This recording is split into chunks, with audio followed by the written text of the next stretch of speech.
కేటీఆర్ ఇక మారవ గతంలో స్థితకమైన అసభ్యకరంగా ట్రోలింగ్ మైల్ అంటే అంత చిన్న చూపేందుకు అంటూ ఒకరు చూస్తాం. సో ఇక్కడ విషయం ఏంటంటే కేవలం ఈ ప్రభుత్వంలో అంటే గత ప్రభుత్వంలో నేను క్లియర్గా మీకు చెప్తా ఉంటాను, ఒకసారి క్లియర్గా చూడండి మిత్రులారా. 2014 నుంచి 2018 వీళ్ళ మొదటి టర్మ్ బీఆర్ఎస్ టర్మ్లో ఒక్క మహిళ కూడా మంత్రిగా లేదు. అప్పుడు చాలా తీవ్రమైనటువంటి విమర్శలు వచ్చినటువంటి నేపథ్యంలో ఒక మహిళా మంత్రి కూడా లేదు అనేటువంటి విషయాన్ని గుర్తుపెట్టుకో. అప్పుడే మనం గమనించండి, ఒక మహిళా మంత్రి లేదు అంటే మహిళలు అంటే ఏ విధంగా చిన్నచూపో కేసీఆర్కు కేటీఆర్కు ఒకసారి గమనించాలి. 2018 నుంచి 2023 వరకు సరే సబితా ఇంద్రారెడ్డి కానీ సత్యవతి రాథోడ్ కానీ వీళ్ళిద్దరు కూడా మంత్రులు ఉండడం జరిగింది. సో ఇద్దరు మహిళలు మంత్రులుగా ఉండడం జరిగింది. సో వీళ్ళు ఏనాడు కూడా వీళ్ళకు అధికారాలు లేవు, ఏమి లేవు. ఒకనాడు సబితా ఇంద్రారెడ్డి తెలంగాణ ఉద్యమంలో కావచ్చు, తెలంగాణ ఉద్యమానికి ముందు కావచ్చు, సో ఇంద్రారెడ్డి వారసత్వాన్ని పుణికిపుచ్చుకున్నటువంటి సబితా ఇంద్రారెడ్డి ఆనాడు వైఎస్ పీరియడ్లో ఇక్కడ ఉన్నటువంటి అనేక మంది ప్రజలకు బడుగు బలహీన వర్గాలు కావచ్చు, మధ్యతరగతి కావచ్చు, సామాన్య ప్రజలందరూ కూడా అండగా నిలబడి కొట్లాడింది, అండగా మాట్లాడింది. కానీ 2018-23లో ఆమె బీఆర్ఎస్ పార్టీలో మంత్రిగా అయిన తర్వాత ఆమె నోరు మెదపడం లేదు, ఆమె నోరు మూగబోయింది. సో ఆ విధంగా అంటే అది ఆమె తప్పు కాదు, అది కేసీఆర్ తప్పు. ఎందుకంటే వాళ్ళ నోరు మెదపకుండా కేవలం ఆట బొమ్మలాగా చిత్రీకరించిండు అనేది స్పష్టంగా మనందరం కూడా గుర్తుపెట్టుకోవాలి. సో ఈ విధంగా 2014 నుంచి 2023 10 సంవత్సరాల పాటుగా ఈ తెలంగాణ సమాజంలో మహిళలకు అన్యాయం జరిగింది. సో 2023 డిసెంబర్లో కాంగ్రెస్ ప్రభుత్వం ఏర్పడిన తర్వాత ఒక ఇద్దరు మంత్రులు, అది కూడా ఈ ప్రభుత్వాన్ని కార్నర్ చేస్తున్నట్టు, గతంలో కేసీఆర్ ప్రభుత్వాన్ని కార్నర్ చేస్తున్నటువంటి సీతక్క కావచ్చు, లేదంటే కొండా సురేఖ కావచ్చు. సో వీళ్ళిద్దరు కూడా చాలా ఫెరోషియస్ లీడర్స్గా తెలంగాణ సమాజంలో ఒక మంచి గుర్తింపు వీళ్ళిద్దరికి. సో మొదటి అంటే ఫస్ట్ 6 monthsలో సీతక్కను భారీగా ట్రోలింగ్ చేయడం జరిగింది. తర్వాత ఇప్పుడు సురేఖను ట్రోల్ చేస్తూ ఉన్నారు. అంటే వీళ్ళకు మహిళలు అంటే ఒక చిన్న చూపు, మహిళలు రాజకీయంగా ఎదుగుతూ ఉంటే వాళ్ళపైన ఇష్టం వచ్చే ట్రోల్ చేసి ఎంత దారుణంగా అంటే చాలా దారుణంగా ట్రోల్ చేసి వాళ్ళను పని చేయకుండా రోజు ఒక రకమైనటువంటి బాధతోటి వాళ్ళను బాధ పెడతా ఉన్నారు ఆడబిడ్డల్ని. నాకు తెలిసి women commission chairman Nerella Sharada గారు కూడా ఒక మంచి శ్రీ చైతన్య మీద కావచ్చు, నారాయణ లాంటి పెద్ద పెద్ద అరాచకాలు చేసేటువంటి సంస్థల మీద ఆమె ఆకస్మిక తనిఖీలు చేసి వాళ్ళ అరాచకాలు అక్కడ బయట పెడుతుంది. ఆమె కూడా ఆమె మీద రేపు ట్రోల్ చేస్తారేమో ఈ ఒక దొంగనా కొడుకులంతా. సో ఒక మహిళ ఎదుగుతున్నటువంటి క్రమంలో ఆమెను ఎట్లా దిగదార్చాలనేటువంటి కోణంలో ఈ కేటీఆర్ అనేటువంటి వాడు పెద్ద ఎత్తున కుట్రలు చేస్తారో దానికి మళ్ళీ మహిళా జర్నలిస్ట్, కొంతమంది జర్నలిస్టుల పేరు కొంతమంది మహిళలనే వాడుకుంటా ఉన్నాడు. వాళ్ళు జర్నలిస్టులు కాదు, ఏం కాదు.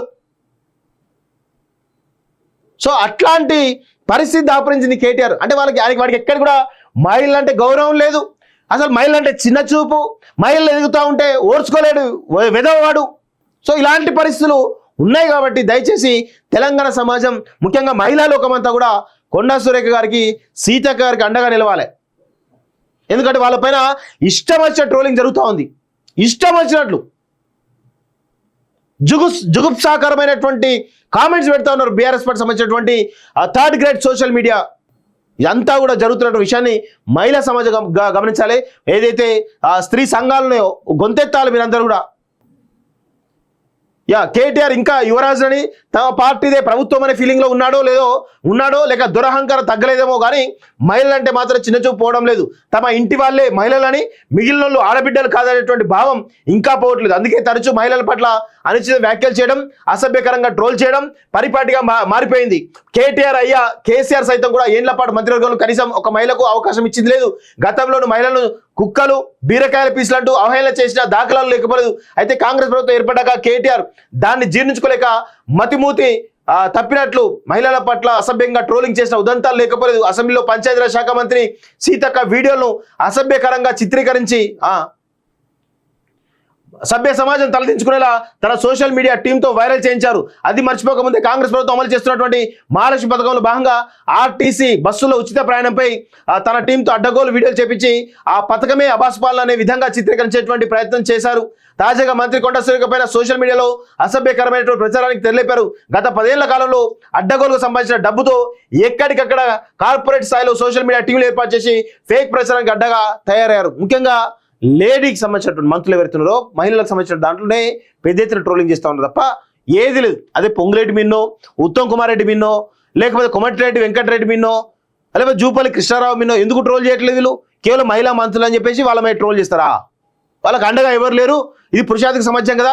స్త్రీలు ఏ విధంగానైనా మీ నీచంగా చిత్రీకరిస్తాం అనుకుంటే బరాబర్ గుర్తుపెట్టుకోండి, ఖచ్చితంగా మీకు ఎదురు దెబ్బ తప్పదనేటువంటి విషయాన్ని గుర్తుపెట్టుకోవాలి కేటీఆర్. ఈ కొండా సురేఖ ప్లేసుల్లో, సీతక్క ప్లేసులో నీ భార్య శైలిమనో లేకపోతే నీ కూతురు నీ తల్లి ఉంటే ఏం చేస్తారా? ఇడియట్, సిగ్గుండాలి కొంచెమైనా. కేటీఆర్ ఇక మారవ గతంలో సీతక్క పైన అసభ్యకరంగా ట్రోలింగ్, మహిళంటే అంత చిన్న చూపేందుకు అంటూ ఒకరు చూస్తాం. సో ఇక్కడ విషయం ఏంటంటే కేవలం ఈ ప్రభుత్వంలో అంటే గత ప్రభుత్వంలో నేను క్లియర్గా మీకు చెప్తా ఉంటాను, ఒకసారి క్లియర్గా చూడండి మిత్రులారా. 2014 నుంచి 2018 వీళ్ళ మొదటి టర్మ్ బీఆర్ఎస్ టర్మ్లో ఒక్క మహిళ కూడా మంత్రిగా లేదు. అప్పుడు చాలా తీవ్రమైనటువంటి విమర్శలు వచ్చినటువంటి నేపథ్యంలో ఒక మహిళా మంత్రి కూడా లేదు అనేటువంటి విషయాన్ని గుర్తుపెట్టుకో. అప్పుడే మనం గమనించండి, ఒక మహిళా మంత్రి లేదు అంటే మహిళలు అంటే ఏ విధంగా చిన్న చూపో కేసీఆర్కు కేటీఆర్కు ఒకసారి గమనించాలి.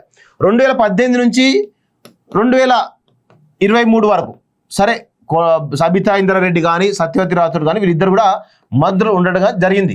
సో ఇద్దరు మహిళలు మంత్రులుగా ఉండడం జరిగింది. సో వీళ్ళు ఏనాడు కూడా వీళ్ళకు అధికారాలు లేవు, ఏమి లేవు.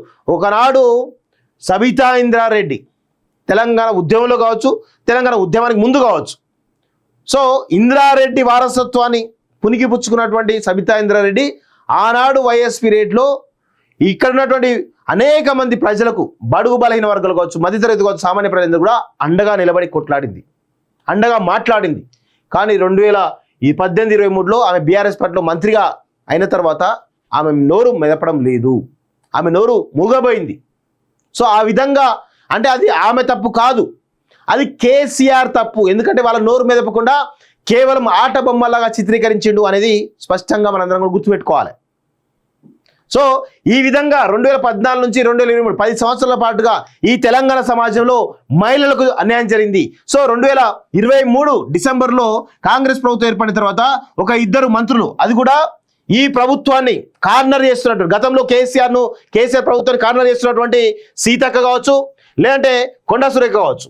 సో వీళ్ళిద్దరూ కూడా చాలా ఫెరోషియస్ లీడర్స్గా తెలంగాణ సమాజంలో ఒక మంచి గుర్తింపు వీళ్ళిద్దరికి. సో మొదటి అంటే ఫస్ట్ 6 monthsలో సీతక్కను భారీగా ట్రోలింగ్ చేయడం జరిగింది. తర్వాత ఇప్పుడు సురేఖను ట్రోల్ చేస్తూ ఉన్నారు. అంటే వీళ్ళకు మహిళలు అంటే ఒక చిన్న చూపు, మహిళలు రాజకీయంగా ఎదుగుతూ ఉంటే వాళ్ళపైన ఇష్టం వచ్చే ట్రోల్ చేసి ఎంత దారుణంగా అంటే చాలా దారుణంగా ట్రోల్ చేసి వాళ్ళను పని చేయకుండా